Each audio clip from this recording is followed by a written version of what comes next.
Selamat sore kawan-kawan semua. Jadi pada sore ini saya sebagai Ketua Umum PP Muslimat NU didampingi oleh jajaran PP Muslimat. Kami audiensi menghadap Bapak Presiden dalam rangka persiapan Kongres ke-18 Muslimat NU.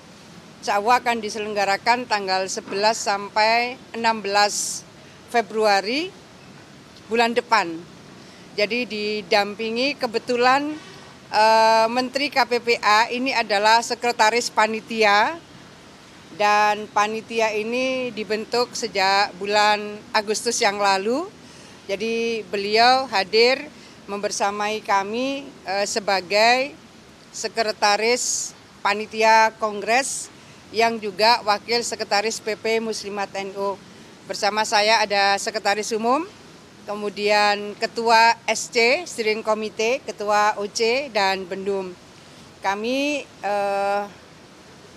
sowan Pak Presiden, mohon kerawuan beliau pada pembukaan Kongres yang insya Allah akan dilaksanakan pada 12 Februari bulan depan. Dihadiri oleh 532 cabang, lalu 11 pimpinan cabang istimewa, 37 PW. Jadi untuk provinsi baru di Papua yang belum terbentuk adalah provinsi untuk Pegunungan Tengah. Yang lain sudah pelantikan. Kami juga melaporkan kepada Pak Presiden bahwa layanan Muslimat NU hari ini ada 171 panti asuhan, ada 9.800-an TK dan Raudatul Atfal, dan 16.356 TPQ, Taman Pendidikan Al-Quran, dan kita memiliki hampir 65.900-an himpunan dakwah dan majelis taklim Muslimat NU. Kami juga memiliki pusat koperasi An-Nisa, mungkin satu dari 5 puskop perempuan yang ada di Indonesia. Kami melaporkan kepada Pak Presiden bahwa kami memiliki 43 rumah sakit dan klinik. Layanan-layanan inilah yang selama ini menggerakkan kegiatan Muslimat NU di seluruh Indonesia. Kami menyampaikan bahwa ada 2 program yang kita akan luncurkan pada Kongres bulan depan. Yang pertama adalah Mustika Mesem. Mustika Mesem itu muslimat cantik mengentaskan kemiskinan ekstrim. Sebetulnya uji cobanya sudah 2 tahun yang lalu dilakukan di berbagai kabupaten kota, dan kita akan luncurkan sebagai program nasional Mustika Mesem, muslimat cantik mengentaskan kemiskinan ekstrim. Antara lain di setiap pengajian, kawan-kawan sekalian, pengajian muslimat itu bisa seminggu 2 kali di tingkat anak ranting, itu berarti tingkat RW. Setiap pengajian mereka membawa 1 biji telur minimal, yang bawa 2 telur juga banyak. Jadi ini salah satu format bagaimana program Mustika Mesem bisa memberikan sapaan kepada mereka yang terindikasi stunting, tapi juga memberikan penyapaan kepada mereka yang di dalam data di desa itu kategori miskin ekstrim. Yang lansia sendirian itu ada program rantangan, ini juga sudah berjalan 2 tahunan yang lalu. Dan kemudian ada Mustika Darling. Mustika Darling adalah muslimat cantik sadar lingkungan. Apa yang kita lakukan di beberapa daerah seperti di Temanggung, mereka sudah melakukan dari 2019. Lalu itu menjadi referensi bahwa pengajian-pengajian di lingkungan muslimat bisa dijadikan referensi setelah pengajian bersih. Karena ada kader-kader darling, kader-kader sadar lingkungan. Dan di setiap pengajian mereka juga sudah memilahkan antara sampah plastik, sampah kering, dan sampah basah. Jadi tengah-tengah pengajian kader darling itu sambil keliling, dan setelah pengajian mereka juga membersihkan sampah-sampah itu. Problem sampah adalah problem kita bersama, Maka apa yang bisa kita inisiasi, kita coba maksimalkan lewat lini terkecil yang bisa kita lakukan. Lalu kalau tiap ranting, kemudian tiap anak cabang dan tiap cabang melakukan hal yang sama, dan itu bisa diikuti oleh yang lain, saya rasa problem penumpukan sampah di berbagai daerah relatif akan bisa diminimalisir. Saya rasa itu kawan-kawan sekalian, terima kasih seluruh atensi dan supportnya. Makasih. Ampun, gitu. Ini sawan Pak Presiden itu kami mohon Pak Presiden berkenan rawuh membuka dan memberikan pengarahan pada pembukaan Kongres ke-18 Muslimat NU yang insya Allah akan dilaksanakan tanggal 12 Februari di Jatim Expo bulan depan. Ya, insya Allah beliau rawuh dan beliau tadi menyampaikan bahwa ya tanggal itu saya di Indonesia. Iya, jadi beliau memberikan apresiasi luar biasa karena hal-hal yang kecil ini dipikirkan oleh Muslimat karena jaringannya luas, maka kita berharap tentu efektivitas dari program ini akan bisa terasa lebih signifikan. Kami tadi juga menyampaikan soal MBG. MBG ini yang belum masuk secara eksplisit adalah RA, Raudatul Atfal. Jadi sebetulnya antara TK dan RA cuma beda bahasa. RA ini Raudatul Atfal itu bahasa Arab. Kalau diterjemahkan ya Taman Kanak-Kanak. Nah, ini di dalam koordinasi Kementerian Agama. Jadi sejauh yang saya keliling ke berbagai daerah, mereka juga merasakan pentingnya sapaan yang sama.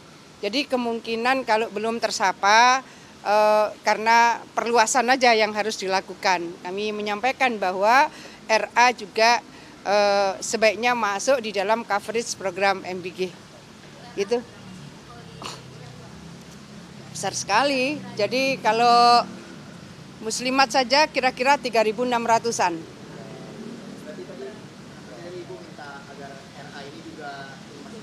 Ya, begitu. Jadi sangat mungkin tadinya dianggap sama kan, karena toh sebetulnya RA itu dengan terminologi bahasa Arab, artinya juga taman kanak-kanak. Tapi kemudian di bawah menerjemahkannya ya yang menggunakan terminologi TK gitu. Nah, terminologi RA adalah yang ada di dalam koordinasi Kemenak. Maka IKRA, Ikatan Guru RA Jawa Timur, itu akhirnya melakukan raker di kantor Kemenak Jawa Timur. Karena saya menyampaikan, minta aja untuk direkomendasikan oleh Kanwil Kemenak Jawa Timur ke kementerian, sehingga bisa menjadi keputusan secara nasional. Ya. Ya, ya. Ada RA yang besar, ada yang sampai 160. Iya, paling sedikit ada yang 32. Ya. Kongres ya. Ya.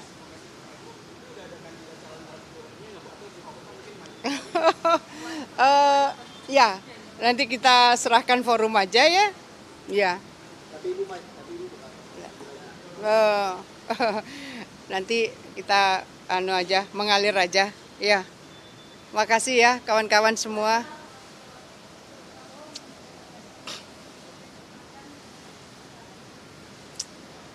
Ya. Retreat. Saya rasa semua membutuhkan update dari dinamika, baik lokal, regional maupun global. Apa yang terjadi di belahan negara manapun gitu, anytime itu bisa terjadi dan berdampak pada daerah-daerah tertentu. Sehingga retreat menurut saya menjadi bagian yang penting untuk saling mengupdate. Bagaimana sebetulnya adaptasi dan mitigasi. Mitigasi ini menjadi penting. Dulu ketika saya di zaman Gus Dur, saya juga melakukan retreat untuk BKKBN. Karena vertikal waktu itu. Begitu luasnya wilayah yang harus dilakukan oleh BKKBN pada saat itu masih vertikal sampai PLKB, petugas lapangan KB di tingkat kecamatan. Kita melakukan retreat. Dan waktu itu kita kebetulan mendapatkan support dari salah satu Big Four, pro bono, luar biasa. Jadi menurut saya retreat itu menjadi bagian penting supaya kita tidak stuck pada sesuatu yang monoton. Ini dianggap program-program dulu, seringkali copy-paste. Saya di DPR beberapa periode, jadi program-program ini seperti copy-paste. Kalau ada tambahan anggaran, biasanya tambahan anggaran itu menyesuaikan dengan inflasi tahun itu. Nah, inovasi-inovasi dan kreativitas menjadi bagian yang sangat penting di semua lini. Saya pun dengan beberapa bupati wali kota terpilih gitu, itu mereka bergantian silaturahim dan saya menyampaikan apa yang menjadi prioritas dan unggulan program. Saya menyampaikan kepada mereka, tolong disusun, kemungkinan kita akan mendiskusikan dengan Bappenas di bagian apanya. Betapa pentingnya sebetulnya retreat. Ya. Itu sih. Oh, aduh, PBNU kali ya. Mungkin. Terima kasih. Ya. Itu kebetulan saja belum dibahas antara PBNU dengan Banom. Muslimat ini kan badan otonom. Ya. Kebetulan memang kami punya warga paling besar di NU. Kira-kira 38 juta anggota muslimat sekarang. Anggotanya paling banyak, tapi dalam hal ini kebetulan saja kami belum diajak untuk membahas itu. Makasih kawan-kawan semua, terima kasih. Nggih.